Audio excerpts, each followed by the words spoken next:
Ear was happening. Hey, look, I'm gonna tell you something you might not have heard before. And if I'm being honest, you might not ever hear it again. And I'm choosing on purpose to say this on the day that many people choose to recognize as Resurrection Sunday, right?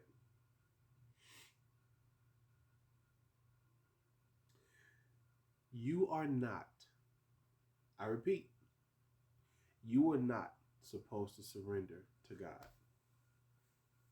You're not.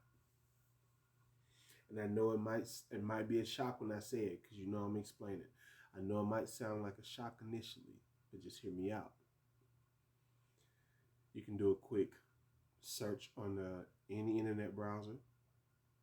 You can pull up any Bible app that you have on your phone and go to the search bar and search this, right? And you can actually pull out a physical King James version and verify this as well. Because I say that specifically because I haven't read the other translations, well, the other like the NRIV and all those. I haven't used those versions because I'm a preacher's kid, so I grew up with the King James version, right? So the newer versions, I don't really know much about what they say in them. Um, but to stay focused, what you will find is that every single time the word surrender is mentioned in the Bible, the person who is surrendering something is suffering a loss.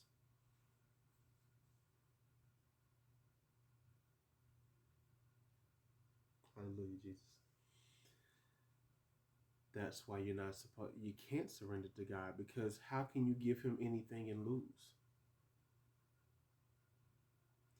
What the Bible tells us to do is to yield things unto him. And I know people might say, well, Taz, what's the difference between yielding and surrendering? Well, I'm glad you asked that. That's what we're here for. See, the difference is, again, every time you see the word surrender used in the Bible, the person or the people who are surrendering something are suffering a loss. And usually, when they surrender, that's the beginning of their suffering. Because when he said, if you surrender this land, your people will be slaves. Okay, so you surrender the land. That's the beginning of the slavery. You see, once someone or once a people surrendered in the Bible, they lost something, and the surrender was the beginning of their suffering. It was the beginning. I wanted to say more suffering, and that's I'd say that too, the beginning of more suffering, because technically, to be forced to surrender, and that's another thing. The word surrender is innately connected to force. It's done out of force, not like when someone is in a UFC or MMA fight, right? And they're getting their ankle twisted and they're trying to tap out a submission. They're being forced when that person is pulling back on that ankle or leg or whatever they're doing. That they're literally applying force to make the person quit. That's not what it is to yield. See, yielding is voluntary.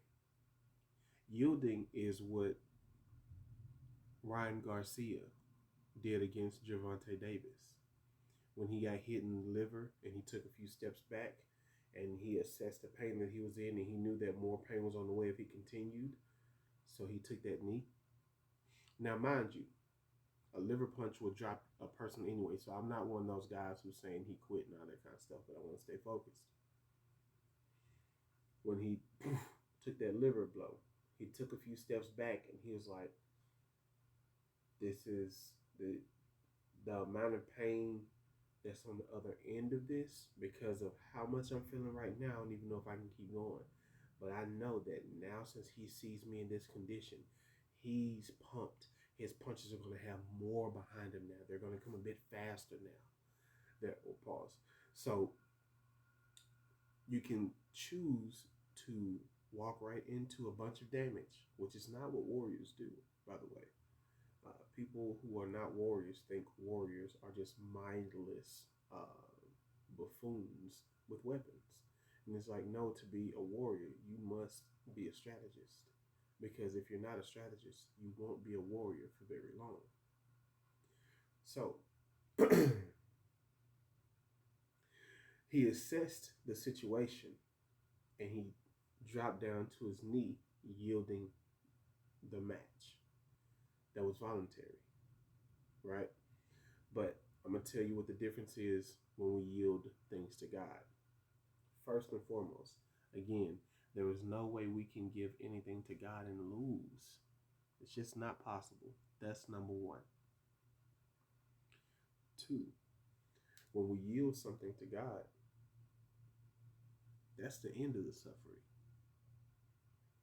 Because when Jesus said, take my yoke because it's easy and my burden because it's light, that means, first of all, we still gonna have to carry something. As long as we're in this flesh suit, we're gonna have to carry something, right?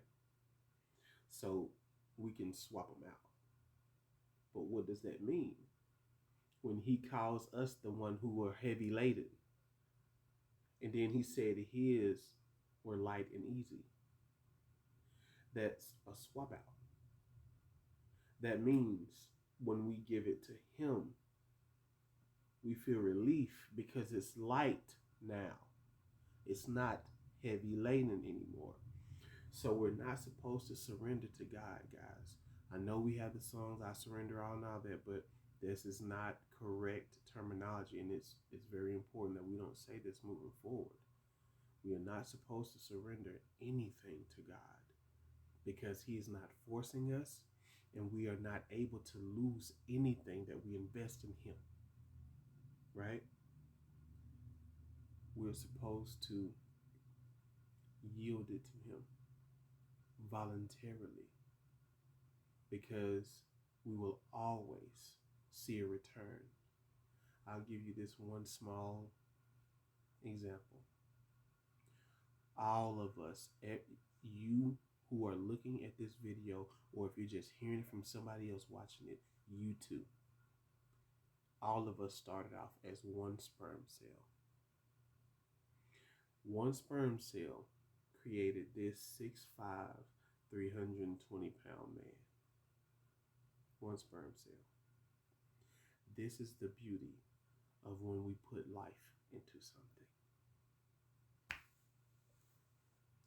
When we put life into something, that's how it grows in God. You don't break even or just get the same thing back. One cell. This is why we yield. Because there's no loss, and there is definitely no more suffering after. Now, I'm not saying life is a cupcake, walk or nothing like that. But I'm saying, as far as the situation goes, when we hand God a situation, there's no way we can lose on that situation after handing it to him. And he's not forcing anything. He's offering salvation through Jesus Christ. Let's accept it. Thank you.